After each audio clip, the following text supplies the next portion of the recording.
raha batoko lasy toko vava no manaraka ny mety toetry ny andro rano sy arazimizana-bolana ho an'ny andro any dia malefaka ny tsokiny faratraza ny fisina rindrin-drahona atao atsimo atsinanan'ny nosy kosa no hiteraka orana ho an'iny morontsiraka atsinanan'ny nosy ray manontolo iny azo vana kely ny tsokiny faratraza ao anatin'ny roa andro ho avy izy fidininy araka izany ny maripana ambony ho an'ny afovoantany sy ny ilany atsinanan'ny nosy iny raha ny andro ny talata kosa indray dia iverina ho maina amin'ny ankapobeny ny toetry ny andro saika manerana ny nosy ny mety toetry ny andro ny andro ny rapitsoary dia norina malefaka miatoato faritra vadivavy fitovonany ary koa faritra atsimo atsinanana toy izany koa ny distrikany Manoro andraonana raha nerika ny ilany atsinanan'ny afovoantany raha toka ifandimy kosa ny rahona sy ny masoandro any amin'ny faritra sisy. Ny tolakandro kosa indray dia mbola norina malefaka hatrany faritra vadivavy fitovonany hiditra tia morontsiraka avaratra atsinanan'ny nosy zany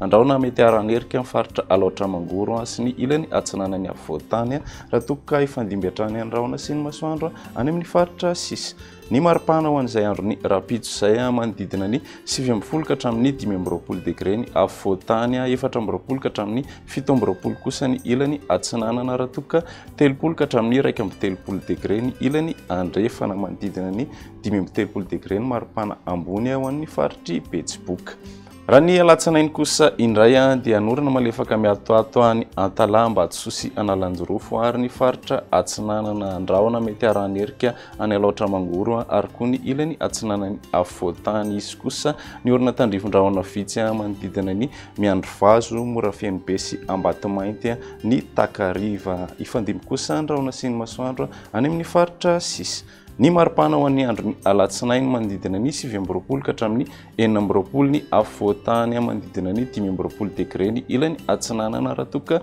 3 ka hatramin'ny 1 kosa ny ilany andrefana manodidina ny 14 degré celsius ny maripana ambony ho an'ny faritry Bongolava hatrany. Ny andro ny talata kosa indray dia saika ho maina ny andro manerana ny nosy fa isy ny orina tandrivon-drahona vitsy any Ambatsoa sy Analanjorofo ny maraina raha ifandimy kosa andraona sy ny masoandro any amin'ny faritra sisa mbola isy kosa ny orina tandrivon-drahona vitsy amin'ny distrikany Miandro Vazo, Morafeno be sy Amatombaity ny tolakandro.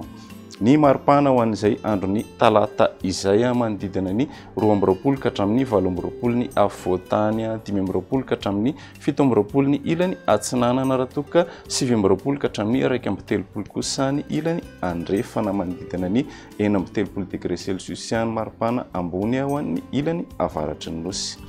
Zay ny météo anty anio ity manome fotoananao an'ny rapitso indray. Veloma tompoko.